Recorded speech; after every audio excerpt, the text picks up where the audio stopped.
Assalamualaikum warahmatullahi wabarakatuh. Perkenalkan, saya Neng Siti Syaidah dari SMPN 6 Pakenjeng, calon guru penggerak Angkatan 11 dari Kabupaten Garut. Ada 4 poin intisari pendidikan Ki Hajar Dewantara yang saya pahami. Pertama, pendidikan dan pengajaran. Yang kedua, pendidikan yang menuntun. Yang ketiga, kodrat. Dan yang keempat, budi pekerti. Intisari yang pertama yang akan saya paparkan adalah pendidikan dan pengajaran. Pendidikan, menurut Ki Hajar Dewantara, adalah tempat persemaian benih-benih kebudayaan yang akan melahirkan sebuah peradaban. Pendidikan tidak boleh statis. Pendidikan harus terus berubah dan menjawab semua tuntunan zaman.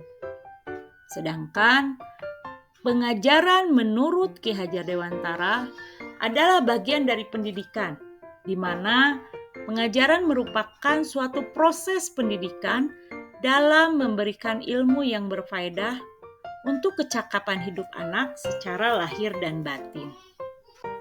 Intisari yang kedua adalah pendidikan yang menuntun. Ki Hajar Dewantara menjelaskan bahwa pendidikan adalah kegiatan menuntun segala kodrat yang ada pada anak-anak agar mereka dapat mencapai keselamatan dan kebahagiaan yang setinggi-tingginya, baik sebagai manusia maupun sebagai anggota masyarakat. Dalam proses menuntun ini, anak diberikan kebebasan, namun pendidik berperan sebagai pamong dalam memberi tuntunan dan arahan agar anak tidak kehilangan arah yang membahayakan dirinya sendiri. Yang ketiga adalah kodrat. Kodrat ini terbagi menjadi 2, yaitu kodrat alam dan kodrat zaman. Ki Hajar Dewantara menjelaskan bahwa dasar pendidikan anak berhubungan dengan kodrat alam dan kodrat zaman. Kodrat alam ini berkaitan dengan sifat dan bentuk, sedangkan kodrat zaman berkaitan dengan visi dan irama.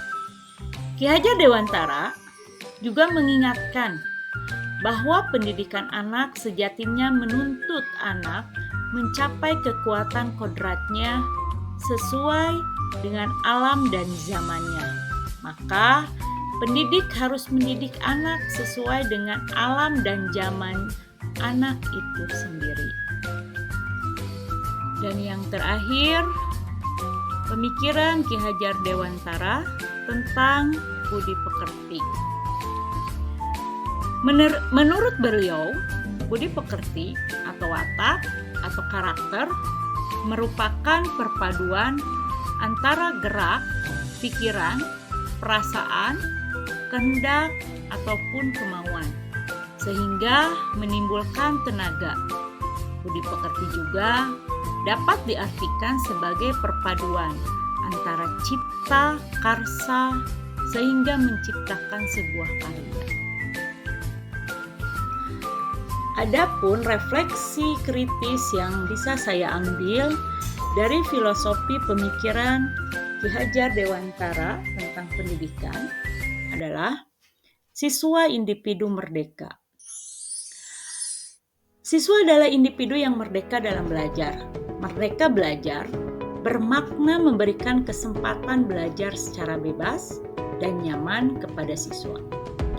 Untuk belajar dengan tenang, santai, dan gembira tanpa stres dan tekanan dengan memperhatikan bakat alaminya yang mereka punyai tanpa memaksa mereka mempelajari ataupun menguasai suatu bidang pengetahuan di luar hobi dan kemampuan mereka. Dengan demikian, masing-masing dari mereka akan tumbuh dan berkembang sesuai potensi dan kemampuannya. Yang kedua adalah guru penuntun. Guru adalah penuntun siswa. Walaupun siswa diberikan kebebasan, namun guru ataupun pendidik tetap bertindak sebagai pamong dalam memberikan tuntunan dan arahan agar anak tidak kehilangan arah yang dapat membahayakan diri sendiri ataupun masa depan. Yang ketiga adalah alam dan keluarga. Alam dan keluarga menjadi ruang bagi anak untuk mendapatkan teladan, tuntunan, pengajaran dari orang tua. Keluarga juga dapat menjadi tempat untuk berinteraksi sosial antara kakak dan adik, sehingga kemandirian dapat tercipta karena anak-anak saling belajar antara satu dengan yang lainnya. Peran orang tua sebagai guru penuntun dan pemberi teladan menjadi sangat penting dalam pertumbuhan karakter anak. Dan yang terakhir, budaya dan teknologi. Budaya dan teknologi menjadi fasilitas siswa dalam bereksplorasi. Maksudnya, kita sudah tahu bahwa tantangan guru di abad 21 ini adalah dapat menerapkan, mengarahkan, dan menggunakan teknologi sebagai media pembelajaran. Hal ini dimaksudkan agar siswa tidak hanya menggunakan teknologi digital untuk bermain saja, tetapi juga dapat memanfaatkannya dalam media pembelajaran, sehingga siswa akan merasa nyaman dan menyenangkan dalam proses pembelajaran. Tentulah, mendidik anak berada di pesisir pantai dan anak yang tinggal di pegunungan haruslah berbeda. Begitu pula mendidik anak yang lahir di tahun 19 dan yang lahir di tahun 2000-an pasti juga berbeda.